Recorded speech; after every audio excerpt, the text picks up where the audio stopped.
Hello and welcome to another episode of This, That, and the Other. The first week of the preseason has passed, or on to the second week. 3 more weeks to go before the regular season starts. The Ravens beat Tampa Bay 44 to 16, I think. And I don't pay a whole lot of attention to the results of preseason games. It doesn't go into the records. The first string players don't play much of the game. It's a lot of a lot of the backups do the playing, but it's an opportunity to get the first stringers warmed up for the upcoming season, and also for the backups to get playing time, and for the coaches to see what these backup players can do in game day situations, and they can make a decision at the end of preseason on who they're going to end up cutting to get the roster down to the number that they're required to have.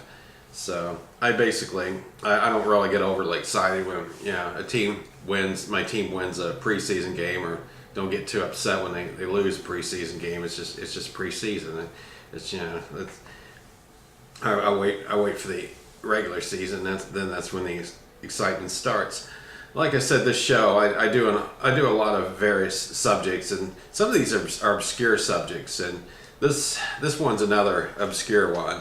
And with football season upon us, it's football related, not Ravens related this time. But questions come up throughout the years. I've heard it in the past 30 years.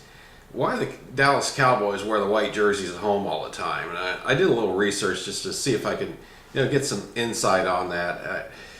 I read that in 1964, Tex Schramm was their GM. He was their GM and president of the team for many years, and he was the one that decided to do that. He decided it would be boring for the fans to keep seeing blue and white at every game, and he thought it would be more interesting for the players to get the fans to get to see the opposite team's colors, see different colors at the stadium.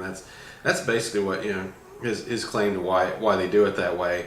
In Super Bowl V, they played the Baltimore Colts, and back then, when the team was designated the home team, they had to wear the colors. And that was the case in that Super Bowl. The Cowboys were designated the home team, and they were required to wear blue. So they wore blue, and they lost that game, and that might have started the superstition is that they lose in their blue jerseys. I remember some things about the game. I know Craig Morton threw a couple of interceptions. I think that had more to do with why the Cowboys lost that game than the blue jerseys. But 1981, the Philadelphia Eagles decided to wear white at home in a championship game against the Dallas Cowboys, and they beat them handily, and the Eagles got into the Super Bowl.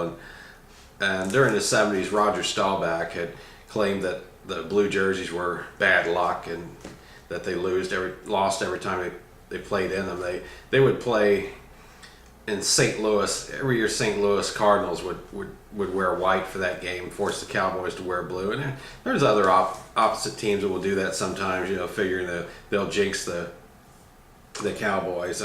I don't see the Cowboys wear blue very often. They wear those throwback blue jerseys on the Thanksgiving games, but the other teams that wear white, the Miami Dolphins do it. I've heard that's more of a heat factor than anything else. They actually do wear their dark jerseys on Monday Night Football.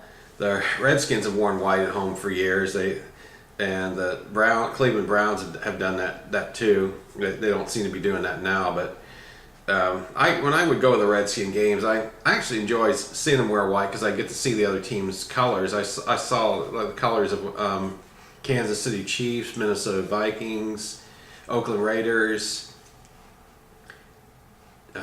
Philadelphia Eagles, New York Giants, the St. Louis Cardinals, Miami Dolphins, New York Jets. Those were all teams I got to see the colors on. I went to a game in Baltimore back in the early 80s, and the Colts actually forced the Cowboys to wear the blue jerseys, so I got to see the blue jerseys there. And it didn't jinx the Cowboys at all. The Colts were playing a backup quarterback, so were the Cowboys. But David Humm was quarterbacking the Colts, and he was very ineffective. His first pass was intercepted by Too Tall Jones on the first play. It was just The Colts' only highlight was Curtis Dickey had like a 70-yard run on them for a touchdown. But other than that, the Colts pretty much got wiped out by Dallas, even though Dallas was using a third string or a second string quarterback. And then I believe they threw the third stringer in close to the end of the game because the score had gotten so lopsided.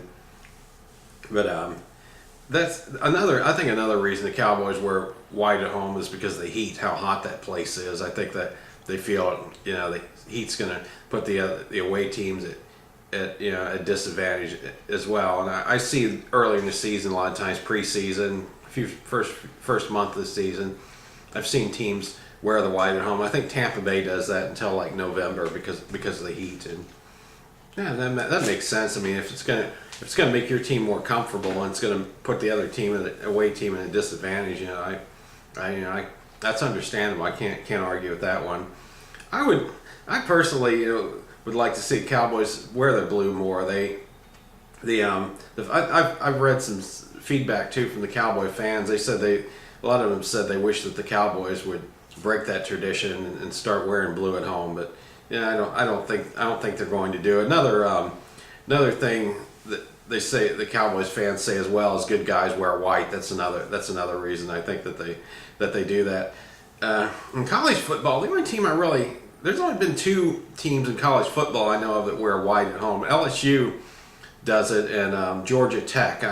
LSU, I was trying to get some information as to why they do that. And from what I understand, a coach back in the 1950s started that, and then the coach that followed up with it for many years, and then for a while in college football, the home teams couldn't wear the white at home anymore, and then they changed that rule again. But now the rule is if the home team wants to wear white, the away team has to agree to it. So sometimes you will see LSU wearing the purple at home because the away team might disagree. I know first game of the season they hosted Oregon State that had all black, and Oregon State didn't want to wear black in that heat. So that makes sense. But that's another thing. I don't know why Georgia Tech wears white at home. I don't know how that ever got started. But just thought I would discuss this one today. It's been an interesting subject to me for years, and I did a little research to find out about.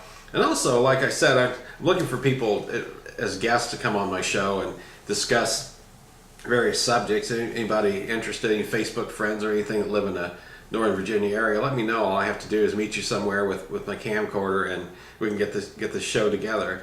And I'm looking forward to another Ravens season. I don't think they'll do as well as last year because they've lost some players, but I think they'll rebound. I think in the next few years they'll get the players back they need through the draft. Now they'll be back to being a Super Bowl contender again. Thanks for watching.